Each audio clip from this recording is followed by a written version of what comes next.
నంద్యాల జిల్లా ఆళ్లగడ్డ పట్టణంలోని ఇరిగెల బ్రదర్స్ ఆధ్వర్యంలో అక్కల వెంకటరమణను జనసేన నాయకులు ప్రశంసలతో అభినందించారు. ఈ సందర్భంగా తాలూకా జనసేన పార్టీ ఇన్ఛార్జ్ ఇరిగెల రాంపుల్లారెడ్డి సోదరుల సమక్షంలో మాట్లాడుతూ రుద్రవరం మండలం ముత్తులూరు గ్రామానికి చెందిన అక్కల వెంకటరమణ జనసేన క్రియాశీలక సభ్యత్వంలో భాగంగా గురువారం నాటికి 120 మందికి పైగా సభ్యత్వం చేయించడం గర్వకారణమని, ఈసారి సభ్యత్వాలు ఎక్కువ నమోదు చేయించడంలో శక్తివంచన లేకుండా కృషి చేస్తున్న జన సైనికులకు అభినందనలు తెలిపారు.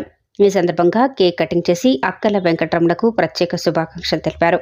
ఈ కార్యక్రమంలో జనసేన తాలూకా యువ నాయకులు ఇరిగెల జయేంద్రారెడ్డి, టౌన్ ఇన్ఛార్జ్ మహబూబ్ హుస్సేన్, సజ్జల నాగేంద్ర, రంగస్వామి, మిద్దె రాంపుల్లయ్య, జనసేన తాలూకా ఎస్సీసెల్ నాయకులు డాలు రత్నమయ్య, జన సైనికులు, కార్యకర్తలు తదితరులు పాల్గొన్నారు.